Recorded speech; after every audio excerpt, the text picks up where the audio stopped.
On today's That Park Place News Countdown, Kathleen Kennedy says no to the screenwriter of Dark Knight and an Oscar-winning director. Rick Astley is forced to accept an imitation Rick role. Mark Wahlberg reveals the one weird trick to getting roles in Hollywood. Toy manufacturers make it look like Rachel Zegler's Snow White might actually be white. And Disney struggles to bring back the fire. All that on That Park Place.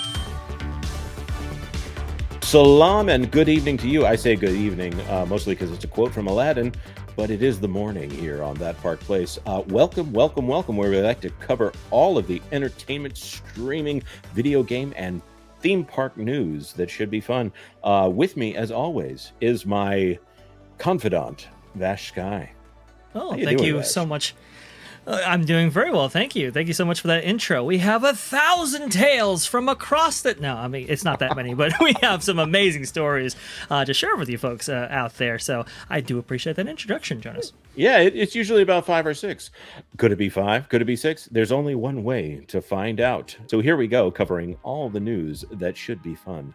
Number 1. Hello, my name is John Trent. I am the founder and editor-in-chief at Bounding Into Comics. Today I have a story about Lucasfilm and Star Wars passing on a Guillermo del Toro directed film. Let's get into this right here. I wrote this article last week. Pacific Rim director Guillermo del Toro confirms Lucasfilm passed on him directing a David Goyer written Star Wars film.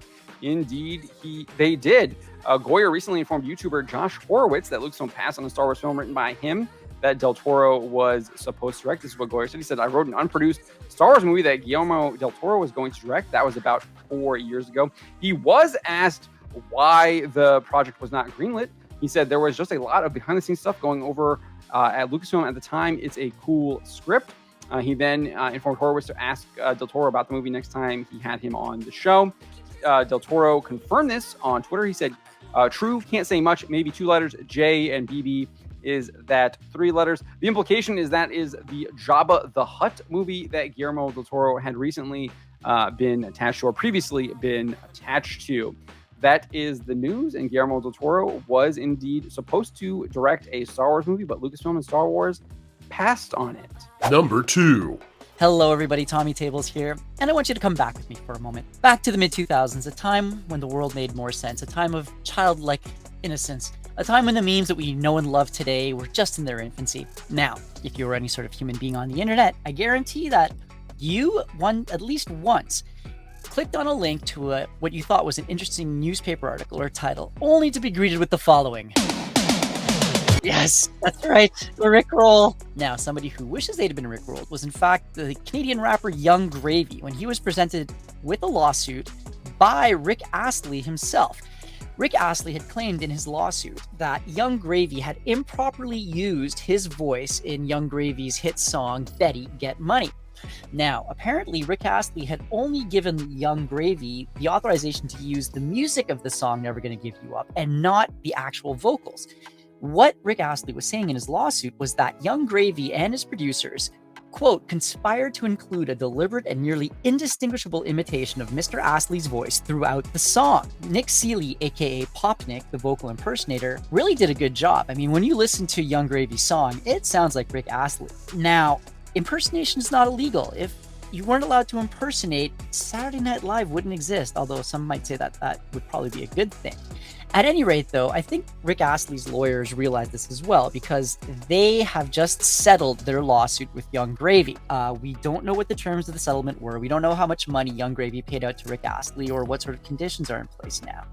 However, in this day and age of AI impersonation and deep fakes of both face, image, and voice, if this case had gone to court, I think it would have set a fascinating precedent, regardless of what the decision would be.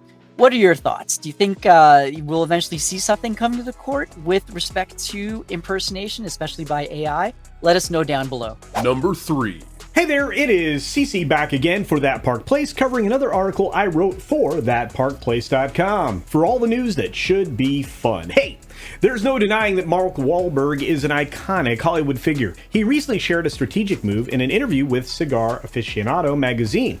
Due to the fiercely competitive realm of movie scripts, even A-listers like Wahlberg found themselves in the shadows of the megastars such as Tom Cruise, Brad Pitt, and Leonardo DiCaprio. That meant waiting endlessly for the next quality role.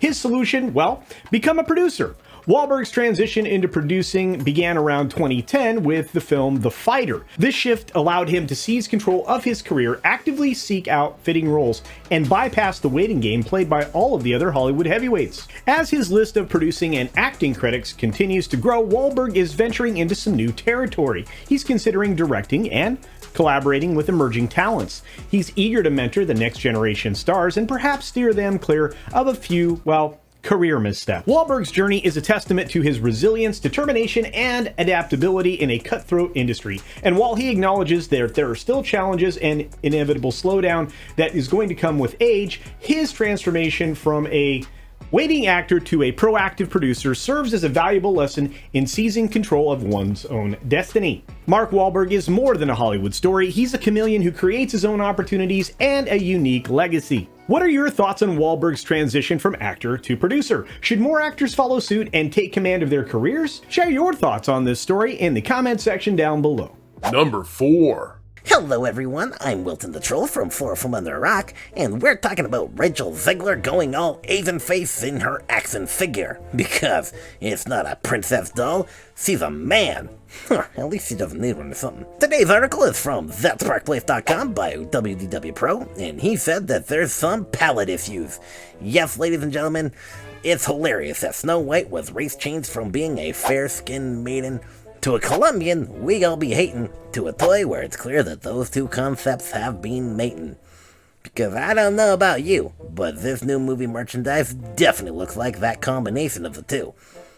But hey, at least Hollywood knows that if you're gonna have someone clean out for a bunch of men, it's gonna be a single Latina. Am I right?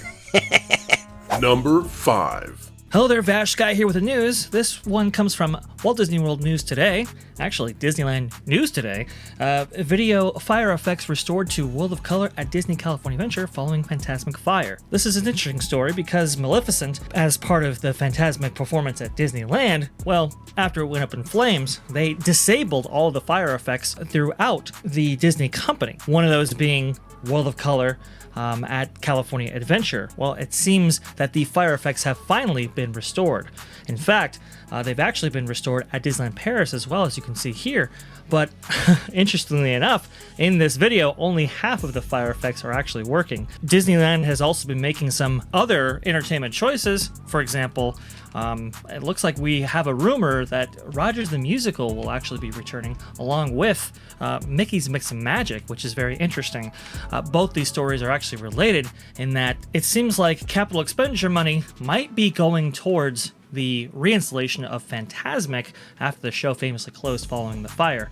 This one is very interesting. We'll have to keep an eye on it and see just what changes are being made to the entertainment across the world. Well, adios, amigos. It is the end of the That Park Place news countdown. I think that's what we're going to call this thing, right? I think we probably have a playlist with that name. And if you want to get filled in, maybe go check that out. We like to do the news in a way that maybe you could go back and watch it later. And it's still kind of fun to catch up.